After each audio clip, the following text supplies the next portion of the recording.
Welcome to our open door and focus group. So my name is Alice Roche. I'm the head of operations here at Charity Digital.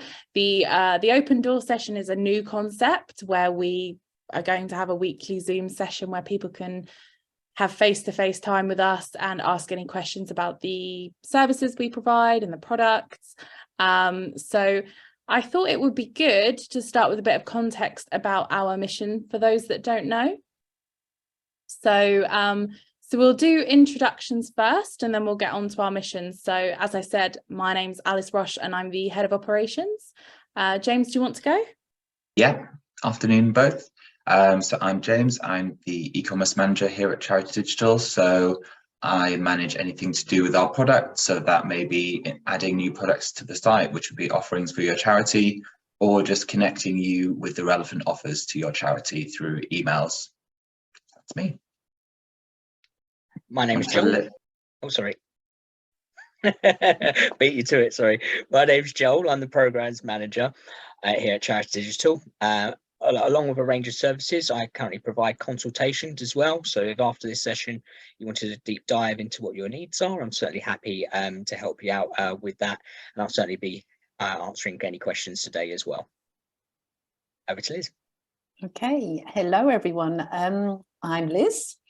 And I'm the email marketing manager for Charity Digital. Been here for quite a few years now. So I am basically the first line of support for all of our email marketing clients. James, just before you go, Alice, did you admit Jenny? Yeah, she's in. Yes, yeah. Okay, great. Hello, Jenny. Paul, would you like to introduce yourself and let us know where you're contacting us from? Yes, I'm sorry, just let me change screens. Yeah, I'm a trustee of the Gardener's House in Penzance. We're based in a historic public garden, which was established, I think, in 1887, something like that, and has been open to the public ever since. We've been offered or given a lease on part of the building, part of a house that was built in about 1840. And this is a stable block. I would imagine it was stables for horses and a carriage house and that sort of thing associated with the big house. So we've got a bit of heritage there to look after. We also have some collections of published and unpublished works mostly from the 19th and early 20th centuries, dealing largely with natural history, botany in the far west of Cornwall. So both from the buildings aspect and from the collections aspect, we have a bit of heritage there to look after. My own position is that I worked in a corporate IT environment for the last 15 or 20 years of my career before retiring a few years ago. So I have a bit of awareness of IT, but in that environment, we had whatever the strategy team sent us rather than having to make these decisions ourselves.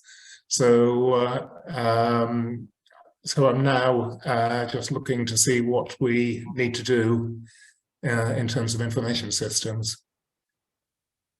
Excellent, thank you. That was really really useful to know. So as it stands, you're not currently the organisation aren't currently a Charity Digital customer. That's right, yes. I think I've started to register, but I'm not quite sure where I've got to with that. Okay, excellent. I think Jenny has said that she is having tech issues. I know that we have Ananya on the call. Do you want to introduce yourself?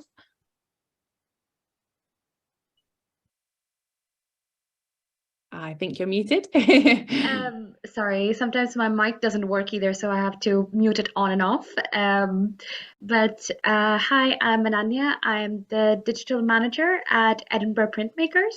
So Edinburgh Printmakers is, we are open access studio and gallery in the Fountain Bridge area of Edinburgh.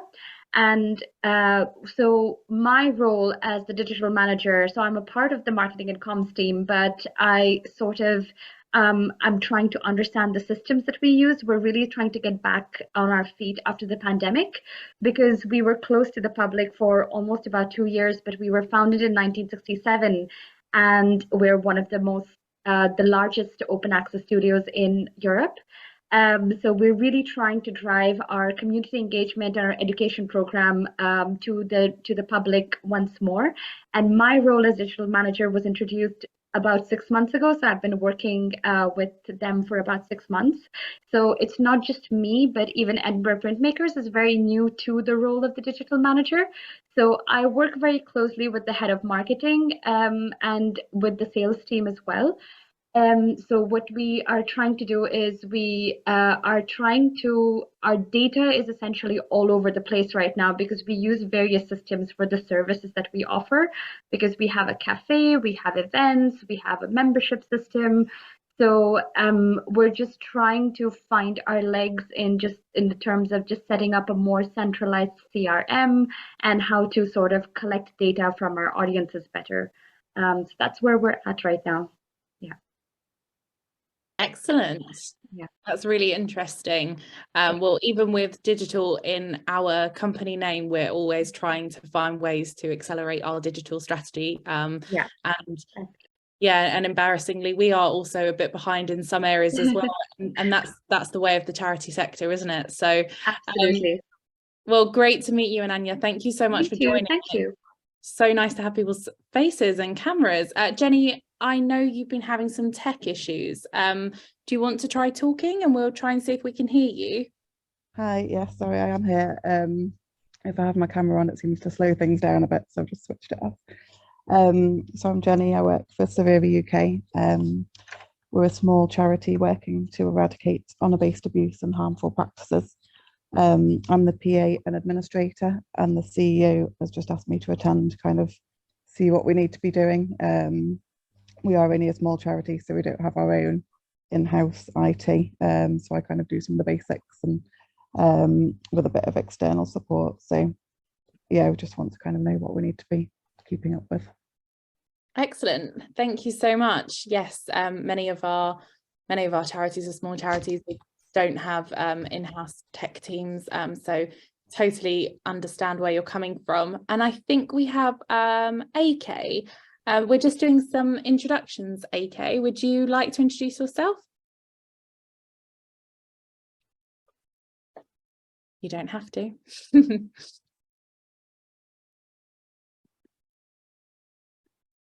No worries if not. We will move on just so that we can introduce ourselves. So yeah, for those that it feels like there's a few people on here that don't really know much about Charity Digital, so it'd be great if I could give an overview of what we do. So we are a charity ourselves. We are a registered charity, and our mission is we help other charities increase their impact by being more digital. So we have two primary charitable activities. One is providing access to the software that charities need at dramatically reduced prices. So we'll come back to that. And the second one is publishing content. So articles, podcasts, videos, etc., webinars and events that educate charity professionals and volunteers on how to make better use of digital tools and technologies. So we sort of have two strings to our bow there. So yeah, we're here today to answer any questions that you might have about the services that we provide, any guidance that you need, and much more. Should have said this at the start, but we got straight into introductions. But I just want to remind you that the webinar is being recorded, and the recording, slides and supporting resources will be made available over the next coming days, and that will be sent to your inbox. For any questions about today's discussion, please pop them in the chat box and we will answer as many as we can. And then once the session ends, I think you'll be prompted for some feedback. So it'd be really good to hear that, and that can help shape us improving this, because this is a new concept. Our open door session is a new concept. So that's one question I can see that has come through. So we did send a form out asking people for questions ahead of this. So we'll go through those and then we will get to your question. Don't worry, Paul. So the first one was, somebody sent us in a question asking, can you tell us about which cyber support you can offer us? They are a small charity and they were wondering particularly about the cost and which cyber support that we offer. Joel, would you be able to talk about this a little bit further? Sure. So cyber support, did it mention the word security there at all? Or it just says cyber support, but okay. I'd imagine they mean security as well. Yeah, I would have thought so too. Thank you. So in terms of cyber security support, there's a few options from ourselves and also our treasured partners as well. So in terms of ourselves, we have a few products available from our partners at Avast, Bitdefender and Norton. Each have their own various features and whatever, and features and costs and that as well. So you can always dive deeper into having a look at those on our product catalog. And if you have any questions about trying to make a decision which one's right for your organization, you can always contact me and I can help you with that, which is great. In terms of helping becoming, I guess, better against sort of cyber security, being more prepared for sort of attacks and things like that, we work alongside an organisation, one of our partners called the National Cyber Security Centre, which we actually did a webinar with them recently, which included myself, where we did I think it was about a month ago, which has some really useful free tools available to charities to make them more cyber security secure. I think it's I want to stress how important it is to be cyber security secure within the charity sector, as there is lots of unfortunately villainous things, fraud ripe within the sector, unfortunately, and charities are under attack. Potential and the ones to some which might be surprising, the ones who do get attacked probably the most are actually the micro and small charities, and that's because those charities feel they don't need to have a decent level of cybersecurity because they feel they're so small that what information would they hold that could be useful to a fraudster or a cybersecurity criminal. Where in fact there's lots of different roles that they could find within an organization of why they'd want your data, and sometimes they just want to troll, they just want to make grief for you. It could be something fun for them, something while they're doing, like perhaps there might be a young one, sort of a young criminal, like based in there's examples of like college students maybe testing their software capabilities, that kind of thing as well. So yeah, just to come back around, we have products on our website. I do recommend our webinars on the National Cyber Security Centre and actually going to their website as well to look at their various tools. Thank you so much, Joel. You are our cybersecurity expert. So yeah, Paul asked a really thought-provoking question in the chat there that was saying that, listening to Ananya speak and Jenny, it struck him that it would be really useful to have a help forum for digital issues for like-minded people to share their issues and experiences and solutions. And Paul asked us if there was anything like that at the moment. I'm sure there is, so I'll let you speak, Joel, but I did also pop a link in the chat for our annual conference, not because I'm trying to sell it, but because it's a really inspiring day actually, where hundreds of charities come together and watch talks and get involved in group conversations about their digital issues that they're experiencing. And I know that a lot of people come away from that feeling like they got a lot out of it. It's just fantastic to share tips and knowledge, I think, with other people in the sector. But Joel or Liz, are you aware of any service at the moment that is that is for that particularly? No, I just would like to sort of drop something for Paul as well, because you're from the heritage sector, and in the line of work that you are in, that we've just finished actually a heritage digital program. I don't know whether you're aware of that, and we did have some round tables that seemed to work quite well. And these roundtables were heritage organisations coming together, just discussing the challenges with digital that they did have. So maybe it's something for us to really think about in the future. And also, Paul, if you haven't sort of joined any of our sessions, we do have recorded sessions and resources that may be really, really helpful for you in the Heritage Digital Academy Hub. And we'll put the link in the chat as well for you. I think James already has, so thank you for Brilliant. that. Yeah, thank you for that, Liz. Joel, I know you will probably know if there are any services. Yeah, as far as I'm aware, in terms of what we do on socials, I believe if you use Facebook, there's actually a Facebook group for sharing knowledge on that. There has certainly been one used in the past, so I haven't checked it recently myself, I must admit. But if you do follow us on social media, where it's Facebook or one of the other ones there, I believe there has been a forum in place for at least a couple of years where people share their thoughts, and I know people have often used that to communicate about the conference at times, which you've just mentioned as well. But it is certainly open there to share information digitally as well. Yeah, that's a good one to take away, I think, and find out. I'm not sure I knew about the Facebook forum, but that's a really good one. Excellent. So I will get on to other questions, if okay.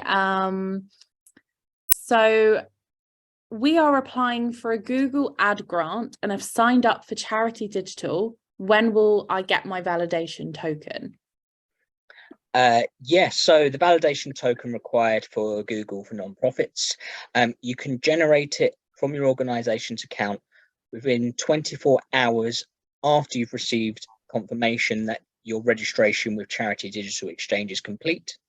So the process is that you lodge your application to Charity Digital Exchange, and then you wait. It's up to 5 business days. Doesn't usually take the full amount of time, usually within about 3, for a response to your application, and that will either confirm registration is complete or some further documents are required to help verify your organization. And then you'll be able to generate the token from your account within 24 hours after. Yeah.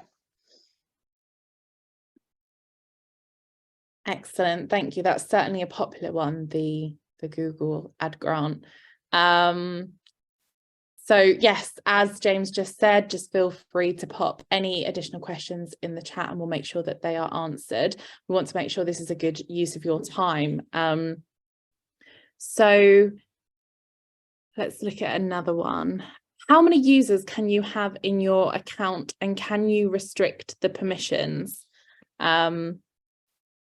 Where are we talking about? The email marketing account there? I think that's the email marketing. So that's our Charity Digital. Charity Digital Mail. Yeah, the Charity Digital Mail uses the powerful .digital platform. And with that, there's no limit to the number of users that you can have. And you can grant permissions for your users based on their specific roles within the organization. So, and if you've got multiple accounts as well, then you can grant or restrict access to the users on each account individually. Excellent, thank you, Liz. I've had a question asking how easy is it to register with Charity Digital to get access to the offers? Well, I guess easy comes down to, I guess, your own skills as a computer. But some people struggle to perhaps even copy and paste at time or do a print screen, in my experience. But in terms of what you need to do, you visit charitydigitalexchange.org, as listed on our slide there. Top right corner, there's a button there which will say sign up. And the application is a 2-part process, but because it's 2 parts doesn't mean it's particularly lengthy. All that means is that the first section, you're just entering the details of your user account, which will allow you to log in. So it'll be like your name, email address and password. Once you've created that, you will then proceed to the second part of the application, which is to submit the details of your organization. So make sure you have to handy your charity number available, or if you're not registered on a public register such as the Charity Commission, have your HMRC charitable reference number ready as well. And you'll fill out the form in terms of, like I said, your charity number, your charity's address. There'll be a drop down which will help you to help us define what your charity does activity wise, which is important, as being a charity alone does not guarantee eligibility for all of our partners, because as well as charitable status, they also look at charitable activities and in some cases income as well. So larger organizations may not be able to get some offers because their income's too high, or a particular organization's charitable activities are not supported by one of our partners. So there's a drop down where you can try and sort of help us define what you do, and we would also review that as well. And then at the end of the application form, there's a point where you can actually attach supporting documents that you may need to. So it could be details of your income if it's not publicly available on the Charity Commission. If you don't have a website to help us see what you do, you might want to add something like an annual report, or maybe even a flyer. If you're something like a community centre and your way of advertising is something like a poster or something like that, just to help us determine what you actually do. And once you finish that section, you'll then submit your details. As I said in the previous question there, you'll just wait up to about 5 business days, most of the time 3, for a follow-up email, either confirming registration is complete or requesting further details to help us verify your application. But anyone in our customer service department there, so our email is customerservice@charitydigital.org.uk. If there's any parts that you're struggling with the form, we're certainly more than happy to go through that with you and help you get through it over the line, of course. Can I just have an add-on to that as well? Absolutely. Yeah, just for the mail, the .digital non-for-profit sort of package that we do offer, you don't have to go through all of that either. You can come directly through, because we do accept organisations that are charities or social enterprises, or that do work fundamentally with charities, and also trusts as well. So that's just a side note. Thank you, Joel. An important side note indeed, yeah. Like Elizabeth just said there, .digital is offered not just exclusively to charities, but also some types of non-profit organisations as well. And there's some of our other partners that do that as well, particularly those that have asked in kind and BOP as well.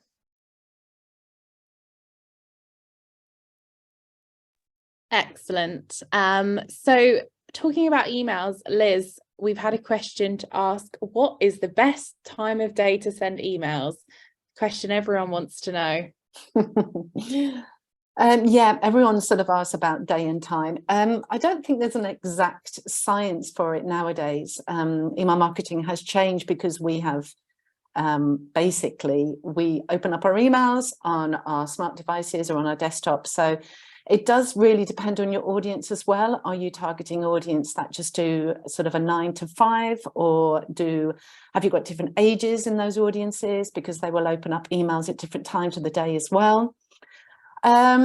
So there's no hard and fast rule to it. I would say not too early in the morning, not too late at night, but you can obviously test the best time. And you can do that obviously with a good reporting dashboard or reporting metrics that you've got with your email marketing. And I mean, everyone does open it up at different times, but probably people actually take action when they have more time in their hands. So if it's a call to action, or if you're asking for a donation or anything like that, you may want to think about sort of early evening when people are sort of starting to relax. And then you can look at your the best metric to really see when's the best time for you is your click to open rate, I would say, rather than just the open. Hope that's answered that, Alice. Yeah, no, it did. Thank you. So the next question is: how do I get validated for Microsoft nonprofit so that I can purchase Office 2021? Yeah, great, good old question, that one. So So from Charity Digital Exchange, to purchase any Microsoft products, whether it's based in the cloud or if it's on premise, and by on premise means it's just installed on a device and it kind of exists on the device, it doesn't exist in the cloud. An organization needs to be validated for Microsoft 365. The reason being for this is that even if you don't plan to use Microsoft cloud subscriptions, when you purchase a product, it will be sent to your 365 admin portal for you to download. In the past, they used to use a service called the Volume Licensing Service Center, which may be familiar with some of you. They've kind of moved away from that now as a different way of providing their nonprofit licenses. So anyway, to get validated, you go to a website which is called nonprofit.microsoft.com. And there's a section there about, there's a button there which says, I think it says register now. So that will start your application. There's also some information there about some of the nonprofit plans, the eligibility, and all the other types of nonprofit offers that are available out there to UK charities provided by Microsoft. It's not just 365 subscriptions, but things like Azure credits as well, which is great. But yeah, if you click on the register now button, essentially you will be creating a 365 admin account. So you'll be entering details of your name, your charity's name, charity number, income information, and you'll also create a domain for your 365 account. So a domain it's going to be where all of your licenses live, where you log into. It's like a portal. So it could be like something, I'm very generic here, but your charity could be called Example Charity. So your first domain name would be examplecharity.onmicrosoft.com. That would be your first domain name. You can change that later or add your own custom domain to maybe your own custom website at a later point. But once you've created that during this application form, your details will be then sent off to Microsoft to forward on to their validation partners, who are also our partners, which is TechSoup. And they'll be validating your organization's eligibility to access Microsoft Office. This eligibility is a separate application to Charity Digital Exchange, by the way. We do get asked that one a lot. Reason why we have our own application is because our partners have different eligibility requirements to, say, Microsoft. But yeah, once you've you've created your account, submitted it to Microsoft, they'll eventually come back to you with an email. And providing you're eligible, it will be titled approved, and then from there you can then visit our website, charitydigitalexchange.org, go to our product catalog, find the various sections of Microsoft there, and I think the question mentioned Office 2021 there. There's a few options for that, but the popular one is Office Standard. So you then add it to cart. You'd link your 365 account to our website so that our partners can then send the licenses to your 365 admin portal, and then you'd use our online checkout to make the payment and complete the order. And the licenses, it's usually generated, I'd say safely about 48 hours, but more commonly it's usually within 24 hours there. I hope that was comprehensive enough, but thank you, Joel. Yes, our catalogue has over 200 products in now, doesn't it? Our partners released sort of 200 products. So our main ones are, what would you say our main products are? Obviously Charity Digital Mail as one of our most popular ones, Adobe, Microsoft, Avast, which is our cybersecurity. I'd say some more. Autodesk is quite a popular one as well. It seems a lot of the A's in there, I've noticed when we've looked at that one before. Autodesk, we still get a lot of people requesting Zoom as well. And yeah, obviously Microsoft as well, as we just discussed, I don't think I go a day without speaking about Microsoft to somebody. And obviously we get our queries about our validation partners as well, such as Google, as we mentioned before, as well, and Slack as well, internal chat as well. So yeah, those tend to be our most popular ones, and we are ever growing with our products. So you said we've got over 200 there. I'm sure we'll be growing that. Seems to be every month that something new comes along, at least. I think it can feel overwhelming as well. 200 products, which ones at such reduced prices, which ones fit best for your charity. as Paul said earlier, feels like there should be some kind of forum for people to discuss and knowledge share. But there is the offer of the free consultations that Joel provides, and Liz. Both of them run the support for those products and are happy to advise on which is the best fit for your charity.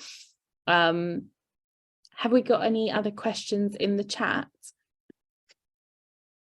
Yes, so we've just had one from Labna, which is, can I ask a question which you may have had answered before I joined the call?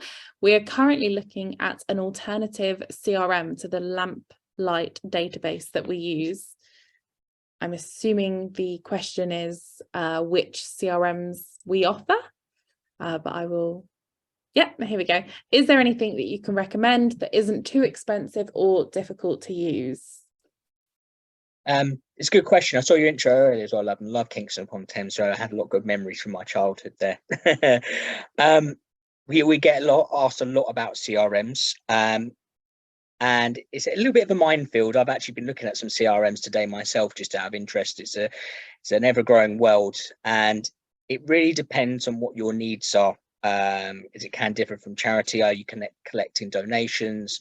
What type of impact are you having? Are you looking to make? Are you doing account management? That side of things as well. Do you need a connection to your own social media accounts? Things like that as well. So there's a lot of factors to take in place before deciding what's right for you. And I will have to say, we actually have quite a few articles based on this on charitydigital.org.uk, where our friends in our media, in our content team have I've lost track of the amount of like top 10 CRMs for charities. It's something I always revisit myself. A couple of suggestions. I mean, Salesforce do a non-profit offer. That's a starting point. It can. The beauty about Salesforce is that it's got a lot to it, but it can be a lot to take on as well. Let's see a question, not really for donation, more for monitoring the case. So we trace. Okay. Again, so in terms of monitoring, I mean, again, like I said, Salesforce, it can do that. It can be a little bit overwhelming to start off with, but there are various, I mean, Salesforce themselves have consultations to help you sort of define and get the Salesforce in a position for your organization, for you to understand and get it not too over complex. One I was looking at, you might want to check out Zolo as well. That's a popular one for charities as well. And Zolo have got another one. They've got like a couple of partner ones I was looking at the other day. What I would suggest, obviously you mentioned costs there as well. What we always say is that if organizations providing CRMs don't advertise a non-profit rate, ask them, because a lot of the time they can do an offer there for you as well. So maybe do you mean Zoho? Yeah, Zoho. Sorry, not Zolo. Did I say Zolo? Goodness me. You said Zolo, and I was thinking, Zolo, Soho. Excuse me. Yes, Soho. Yeah, that's what. Yeah, Zoho is a really good one. I've used that. We use Salesforce internally. Anyway, I will try not to be an advisory, but I like Zoho. I've used it when I've worked many sales jobs previously. But hopefully I've popped in a webinar that we've done internally before on choosing the best CRM for your organization. And also, as Joel said, I've popped in an article that is for which CRM to choose for your charity. So hopefully that can provide some information. And thank you, James. Yes, excellent. So hopefully that was helpful. The next question, you have two websites. What is the difference between them?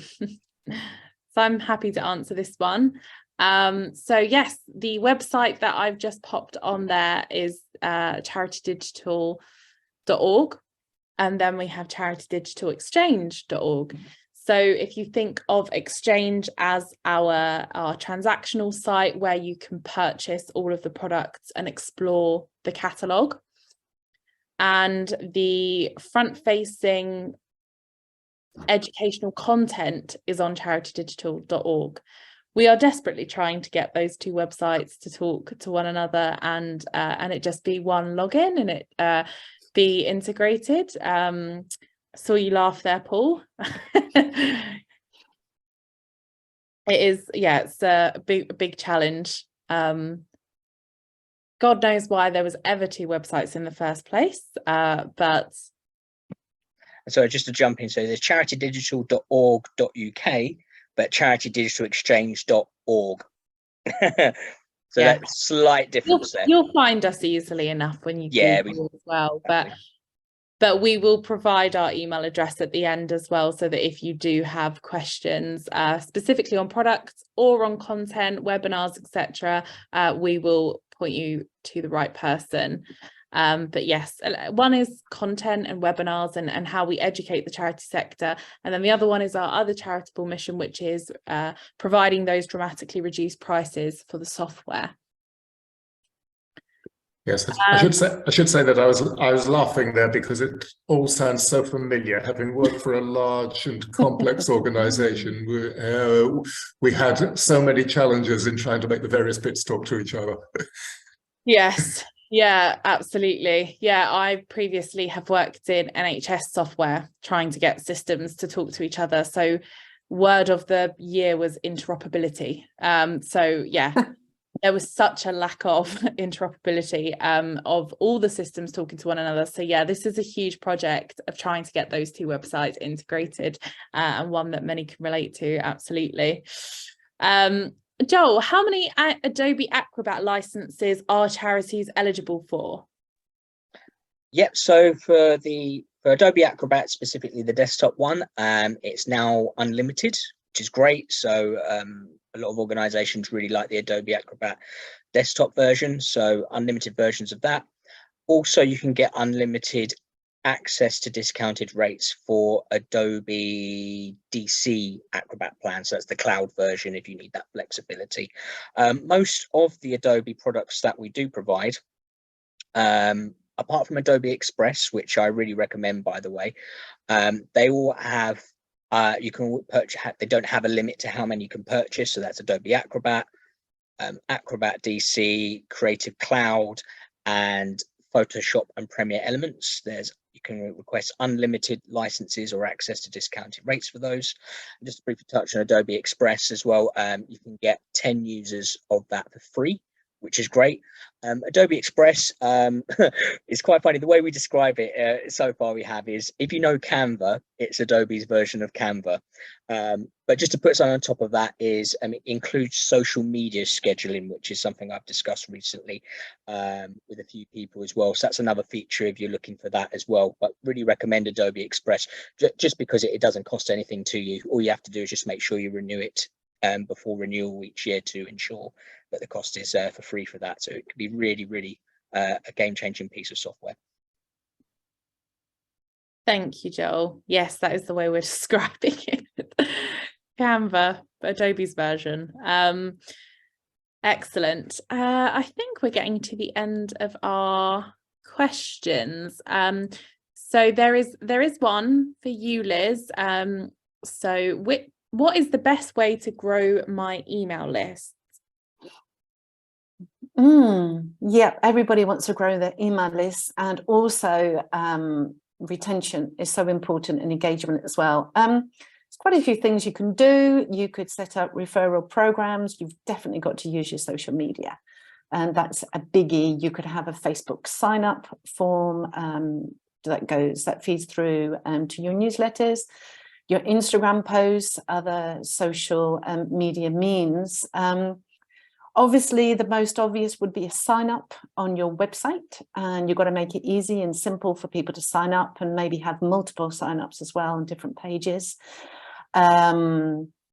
Yeah, you could use a pop-up also for a sign-up and to grow your list, but some people do find them quite annoying. So I guess it just depends really, sort of, on your audience. You have to do some testing on that.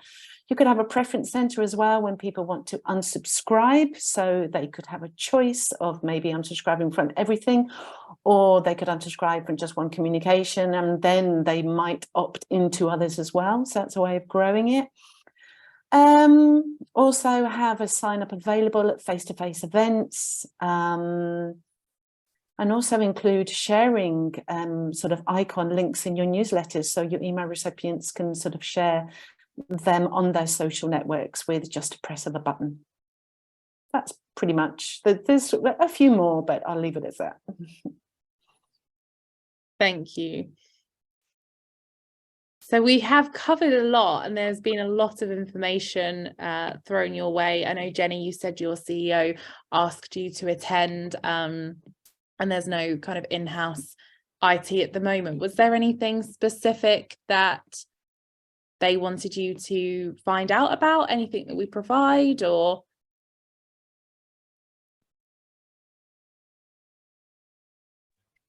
Hi, sorry.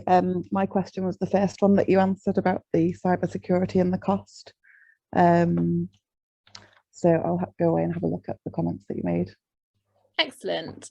Yeah, and like I said, you know, feel free to email us or set up a consultation with Joel, who is our in-house cybersecurity expert, so looks after the Avast software, but we've got many others in the catalogue as well, so it'll just be about getting the right one for your needs. But yeah, I mean, that's a lot of information at you guys, especially with all the different products. Liz looking after Charity Digital Mail, so the software to schedule your emails. And were there any other questions before we close? We've scheduled this until 2, so we've got the time if there is. Ananya, was there anything from you?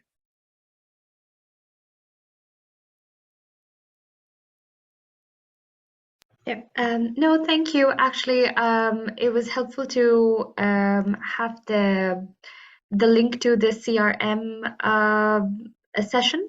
So, and that I would definitely have a look at that. So mine was a similar question to that. So yeah. Excellent.